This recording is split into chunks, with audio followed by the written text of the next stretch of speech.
İstədiyiniz bir sözü yazın. Onun sadə ya da düzəltmə olduğunu mənə izah edin. Buyurun. Zəhra sən də yaz qızım. Emil sən də. Ayaz sən də. Yazın. Ben yazdım. Yazdım. Buyur izah elə qızım. Mən yazdığım söz gəmiçi sözüdür. Gəmi nə sonra cavab verir, gəmiçi isə kim sonra cavab verir. Deməli, bu söz düzəltmə sözdür. Aha, nədən nə düzəlibdir bəs? İsimdən Elə. isim düzəldir. Aha, nədən bildik? Çünki nə, bu da kim?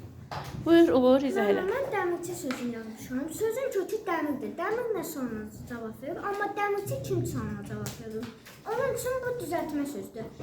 İsimdən isim yazılır. Çox gözəl, əla. Buyur qızım, sən Bağban izah. sözü düzəltmə sözdür. Çünki bağban sözünün kökü bağ, şəkilçi isə bandır.